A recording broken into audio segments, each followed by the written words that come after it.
Bonjour à tous, c'est Séverine et bienvenue sur ma chaîne Trouver la paix et la joie. Et c'est parti pour une nouvelle semaine de podcast. Je vous propose 3 podcasts par semaine, le lundi, le mercredi et le vendredi. Des podcasts pour vous aider à renforcer votre vie spirituelle et vous aider à trouver une paix et une joie profonde, quelles que soient les difficultés de la vie. Alors cette semaine, je vous ai concocté vraiment un thème qui me tient à cœur. On va voir cette semaine pourquoi il est important d'aller à la messe tous les dimanches. Pourquoi il est important d'aller à la messe, comment se motiver et comment tenir sur la durée. Donc ça sera vraiment la thématique de cette semaine et je vais vous partager mon parcours. Voilà, parce qu'il faut savoir que donc moi, pendant des années, j'avais un petit peu laissé tomber la pratique, comme beaucoup. Beaucoup de catholiques, beaucoup de chrétiens pris dans la vie. Quand on n'est pas dans un milieu où on est entouré de chrétiens, c'est un petit peu difficile, entre guillemets, de se motiver pour aller à la messe. Et donc moi, j'allais à la messe pour Noël et pour Pâques, les 2 fêtes fondamentales de la religion chrétienne. Et puis, petit à petit, j'ai opéré une conversion et là, ça fait donc un peu plus d'1 an que je n'ai pas loupé une seule messe. Et ça m'apporte énormément de joie et il m'arrive même parfois d'aller 2 fois à la messe. Donc j'y vais le samedi et le dimanche et parfois aussi d'y aller aussi le mercredi. Donc ça fait 3 fois. Et franchement, je vois la différence avec ma vie d'avant où j'y allais que 2 fois. Alors, on va revenir aujourd'hui à la thématique du premier podcast sur le thème de la messe. Eh bien, pourquoi aller à la messe? Parce que tout simplement, la personne qui t'aime le plus au monde, c'est-à-dire Jésus, te donne rendez-vous. Et ça, franchement, ça ne peut pas se refuser. On ne refuse pas un rendez-vous déjà avec quelqu'un qu'on aime beaucoup, alors là, qui nous aime, mais là, c'est la personne qui nous aime le plus au monde. Il faut quand même réfléchir à ça. Jésus, il nous aime plus que notre mari, que notre femme, que nos enfants, que nos parents, que nos amis. Pourquoi il nous aime plus? Parce qu'il nous aime de manière inconditionnelle, quelles que soient nos faiblesses, quelles que soient nos indifférences, nos rejets, nos froideurs.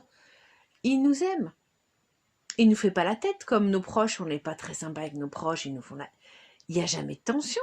Si on ne veut pas le fréquenter, il est profondément blessé, mais il dit rien. Vous voyez ce que je veux dire? Il respecte notre liberté. Donc franchement, déjà, on ne peut pas refuser ce rendez-vous qui nous est donné par la personne qui nous aime le plus au monde.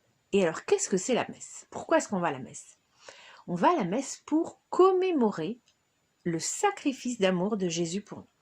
Il faut quand même se souvenir que Jésus a accepté la coupe que lui tendait son Père, c'est-à-dire d'être torturé et crucifié, de mourir de la manière la plus horrible possible, en étant méprisé, insulté par toute la population juive de l'époque, en étant tenté aussi par évidemment le diable, et en étant même seul, puisqu'à un moment, Dieu en fait le laisse. Il dit d'ailleurs, pourquoi Père m'as-tu abandonné? Parce qu'en fait, il va accepter vraiment de vivre la misère humaine dans toute son horreur. Tout ce qu'il y a de pire qu'un être humain peut vivre, il va le prendre.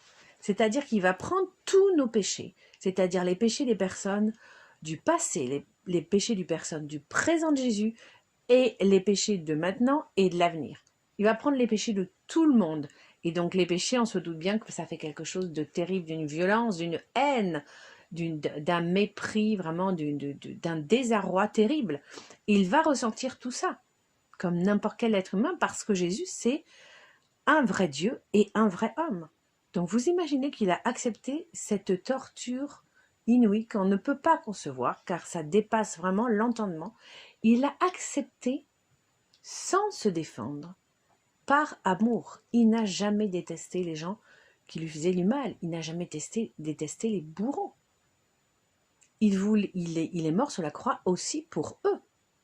Il faut quand même se rendre compte, c'est énorme. Et donc, c'est ça qu'on va célébrer, que, en fait, ce sacrifice d'amour que Jésus a fait pour nous, on célèbre ça tous les dimanches, et on célèbre aussi la résurrection.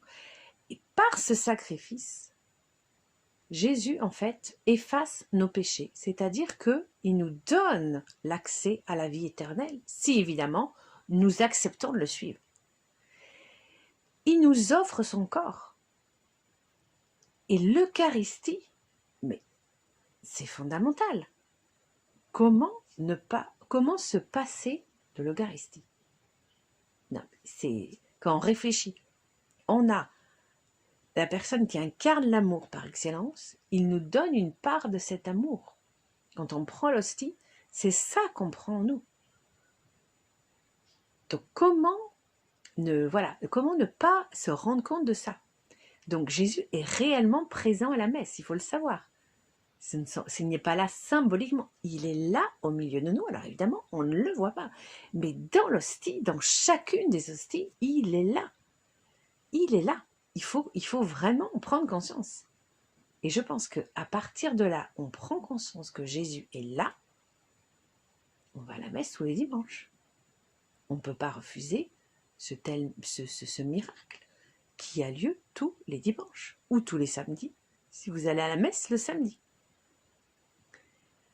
Voilà, alors je vais vous mettre un lien sur un miracle eucharistique. Pour ceux qui seraient toujours sceptiques, Jésus est-il vraiment présent dans l'hostie, etc. Il y a eu un miracle eucharistique à San Lanciano au 8e siècle.